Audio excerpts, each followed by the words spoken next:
কি ভাবছেন কোথায় দাঁড়িয়ে আছি? কোথায় দাঁড়িয়ে আছি দেখবেন? দেখবেন আপনারা? এই দেখুন, দেখুন তো চিনতে পারেন কি না? আজ্ঞে হ্যাঁ, আশা করি নিশ্চয়ই চিনতে পেরেছেন।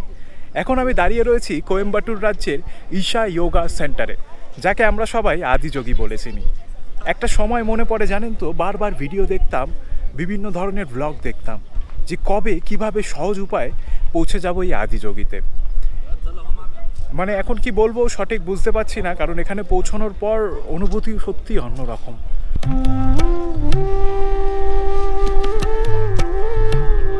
আদিযোগী যেতে হলে সবার আগে আপনাদের পৌঁছতে হবে কোয়েম্বাটুর রেলওয়ে স্টেশন। কলকাতা থেকে কোয়েম্বাটুর আপনারা চাইলে ট্রেনেও যেতে পারেন অথবা ফ্লাইটেও যেতে পারেন। ট্রেন তো অনেকগুলি রয়েছে, কিন্তু তার মধ্যে সব থেকে ভালো দুটি ট্রেন হলো শালিমার ত্রিবান্দাম সুপারফাস্ট এক্সপ্রেস এবং গুরুদেব এক্সপ্রেস। এই দুটি ট্রেনই আপনাদের একেবারে সকাল সকাল পৌঁছে দেবে কোয়েম্বাটুর রেলওয়ে স্টেশন। নমস্কার, সকলকে স্বাগত জানাই আমাদের আরও একটি নতুন পর্ব। আজকের পর্ব শুরু হচ্ছে ঠিক নাগেরকোয়েল স্টেশন থেকে। এবার আপনারা ভাবছেন এই নাগেরকোয়েল স্টেশনটা কোথায়? এটি হচ্ছে কন্যাকুমারী যে রেলওয়ে স্টেশন রয়েছে তার আগের রেলওয়ে স্টেশন। আজকের এই পর্বে আমরা যাচ্ছি নাগেরকোয়েল কোয়েম্বাটুর এক্সপ্রেসে করে কোয়েম্বাটুর। সেইখানে গিয়ে আজকে আপনাদের ঘুরিয়ে দেখাবো আদিযোগী। আমরা পৌঁছে গিয়েছি কোয়েম্বাটুর রেলওয়ে স্টেশনে। এই হচ্ছে আমাদের train Nagercoil Coimbatore superfast express. এখানে আকাশ কিন্তু এখনও মেঘলা, সূর্য সেরমভাবে নেই, আর আবহাওয়া কিন্তু অত্যন্ত মনোরম। খুব গরমও নয়, খুব ঠান্ডাও নয়, ম্যানেজেবল। স্টেশনের সামনে থেকেই বাস পেয়ে গেছি নিউ বাস স্ট্যান্ড যাওয়ার, তো ওখানেই যাচ্ছি এখন। বাসে কিন্তু খুব ভিড়, প্রচুর লোক চারিদিকে। কোয়েম্বাটুর রেলওয়ে স্টেশনের বাইরে দাঁড়িয়েছিলাম আদিযোগী যাওয়ার বাস ধরার জন্য। এবার ওখানে কথা বলে যেটা জানতে পারলাম যে কোয়েম্বাটুর থেকে মানে স্টেশন এরিয়া থেকে আদিযোগী বা ঈশা যোগা সেন্টার যাওয়ার জন্য একটাই বাস যায়, সেটা হচ্ছে 14D। এবার যে বাসটা যায় সেটা কিন্তু খুব ভিড় হয়, আর বাসের টাইমটা খুব ফ্রিকোয়েন্ট নয়, খুব লেটে লেটে আসছে। তো ওখান থেকেই লোকজন বললো যে বাস ধরে গান্ধীপুরম বাস স্ট্যান্ডে চলে যেতে, সেখান থেকে নাকি আদিযোগী যাওয়ার অনেক বাস পাওয়া যাবে। তো আমরা এখন বাসে করে চলে আসলাম গান্ধীপুরম বাস স্ট্যান্ড। এই দেখুন, এরম বাসে করে এসেছি আমি, ভাড়া নিয়েছে 10-20 টাকা। এখন এখান থেকে বাসে করে সরাসরি চলে যাব আদিযোগী। গান্ধীপুরম বাস স্ট্যান্ড থেকে বাস পেয়ে গেছি 14D, মোটামুটি ফাঁকাই রয়েছে। আপনারা কিন্তু বাস স্ট্যান্ড থেকেই বাস ধরবেন, স্টেশনের সামনে থেকে বাসে উঠলে খুব ভিড় হয়ে যাবে, কারণ বাস আসার 1-1.5 মিনিটের মধ্যে প্রচুর ভিড় হয়ে গিয়েছে।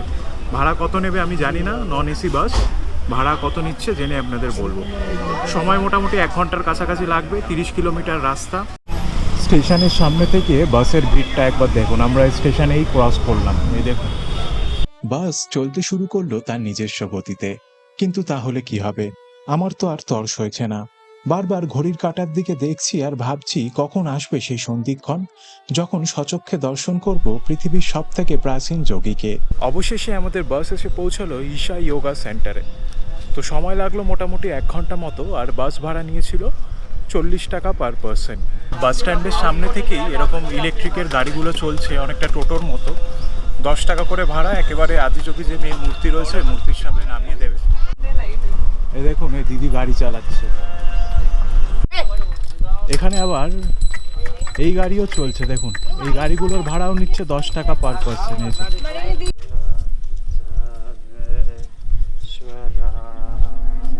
শেষ হলো এক দীর্ঘ প্রতীক্ষা। অবশেষে এসে পৌঁছালাম কোথায়? এই দেখুন, দেখতে পাচ্ছেন, একেবারে আদিযোগীতে। আদিযোগীর পরিবেশ তো দুর্ধর্ষ সুন্দর। এখানকার একটা গুরুত্বপূর্ণ বিষয় আপনাদের দেখায়, এই দেখুন, একবার চারিদিকটা ঘুরিয়ে আপনাদের দেখাচ্ছি।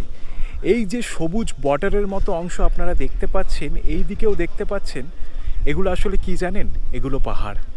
চারিদিকটা পুরোপুরি পাহাড়ে ঘেরা, আর মাঝখানে গড়ে তোলা হয়েছে এই ঈশা যোগা সেন্টার, একেবারে মেডিটেশন করার আদর্শ জায়গা। বহু লোক দেশ বিদেশ পৃথিবীর নানা প্রান্ত থেকে লোকজন এখানে এসেছেন মেডিটেশন করার উদ্দেশ্যে।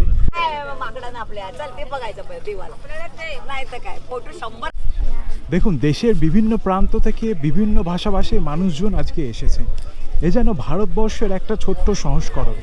বিভিন্ন জায়গার বিভিন্ন ভাষার বিভিন্ন সংস্কৃতির মানুষ আজকে ছেয়ে গেছে এই আদিযোগী জুড়ে। এই দেখুন, এই হচ্ছে সেই বহু প্রতীক্ষিত সেই মূর্তি আদিযোগীর, যা আমরা অনেক দিন থেকে দেখবো করছিলাম। এই প্রথমবার একেবারে সামনে থেকে দর্শন করলাম। খুব খুব পরিষ্কার পরিচ্ছন্নভাবে যত্ন করে রাখা হয়েছে মহাদেবকে এখানে। এখানে মহাদেবের গলায় যে মালাটি দেওয়া রয়েছে সেই মালাটি কিন্তু সম্পূর্ণ রুদ্রাক্ষের তৈরি। বিশাল বড় মোটা একটি মালা, রুদ্রাক্ষ বেঁধে বেঁধে মালা তৈরি করে সেটাকে দড়ি দিয়ে বেঁধে এই মোটা মালা তৈরি করা হয়েছে। এই দেখুন, এই আদিযোগীতে প্রতিদিন সন্ধ্যে 7টার সময় এই লাইট অ্যান্ড সাউন্ড শো হয়। এইরকমভাবে বিভিন্ন রঙের আলোয় সাজিয়ে তোলা হয় মহাদেবের এই মূর্তিটিকে। আপনারা চাইলে এটা দেখতে পারেন।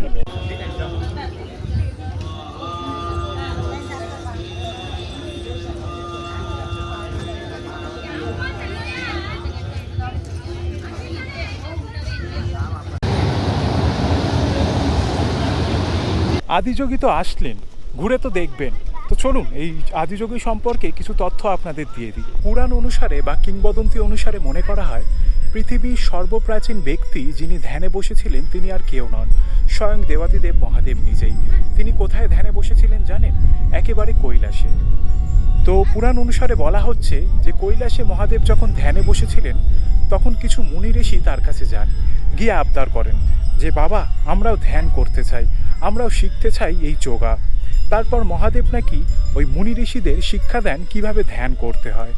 পরবর্তীতে ওই মুনি ঋষিদের মাধ্যমে এক এক করে ছড়িয়ে পড়ে বিভিন্ন মুনি ঋষির মাধ্যমে। আর আপনারা জানেন ভারতবর্ষের যে মুনি ঋষিরা রয়েছেন তারাই কিন্তু এই যোগা বা ধ্যানের সূত্রপাত করেছিলেন। ওই মূর্তির সামনে থেকে এই রাস্তা ধরে আপনারা যদি সোজা হেঁটে আসেন তাহলে এই দিকে আপনারা পাবেন খাবার রেস্টুরেন্ট।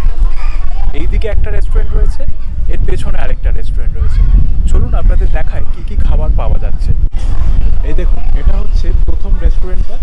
এখানে মূলত স্ন্যাক্স আইটেমই বেশি পাওয়া যাচ্ছে, টিফিন আইটেম।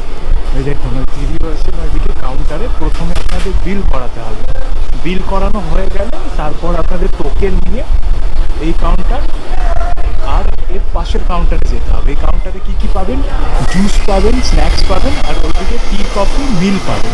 মিল বলতে এরকম ছোট ছোট মিল। ওই দেখুন ওনারা খাচ্ছেন, ধোসা রয়েছে, এইসব খাবার রয়েছে। আর এই দেখুন একবার মেনুটা আপনারা দেখে নিন কী কী পাওয়া যাচ্ছে, কী কী দাম দেখে নিন। ওই হচ্ছে বিলিং কাউন্টার, বিল করলেন, যা পছন্দ সেটা আপনারা খেতে পারেন। এই দেখুন এই হচ্ছে খাবার, এগুলো বিক্রি হচ্ছে। এই দেখুন এই রেস্টুরেন্টের ঠিক পিছনেই আরেকটা রেস্টুরেন্ট রয়েছে। এইখানে কিছু খাবার বিক্রি হচ্ছে, তবে অত কিছু খাবার আমি এখানে দেখছি না। এখানে চিপস, কোল্ড ড্রিঙ্কস, আইসক্রিম এইসবই বিক্রি হচ্ছে। এই দেখুন কফি, এই যে চিপস, কোল্ড ড্রিঙ্কস এইসবই বিক্রি হচ্ছে। মিল আপনারা হয়তো খুব একটা এখানে পাবেন না। এই যে এই দোকানে হয়তো মিল আপনারা পাবেন। এই দেখুন ওপরে সব খাওয়ার মেনুর আইটেম রয়েছে, অনেক আইটেম এখানে। ওইদিকে আবার রান্না হচ্ছে, উনি আবার ওইদিকে চা কফি দিচ্ছিলেন। একই রেস্টুরেন্ট সম্ভবত, এদিকে আবার রান্নাও হচ্ছে। দেখুন সবজি কেটে রেখেছে। এখানে দেখুন গরমের তীব্রতা কিন্তু প্রচণ্ড। আপনাদের সেরকম কোনো অসুবিধা হবে না, তবে ছাতা বা টুপি সঙ্গে রাখবেন, আর সানগ্লাস কিন্তু অবশ্যই রাখবেন।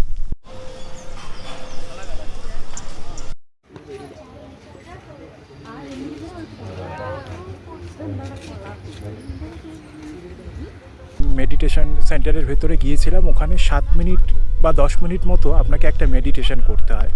যারাই ভেতরে যান সেই মেডিটেশনে অংশগ্রহণ করেন, তাহলে আপনাদের কি হবে, এইরকম একটা রুদ্রাক্ষ দেবে। এই যে এই দেখুন পঞ্চমুখী রুদ্রাক্ষ যাকে বলে, এই রুদ্রাক্ষ আপনারা পাবেন, সবাইকেই দেওয়া হবে যারা পার্টিসিপেট করবে।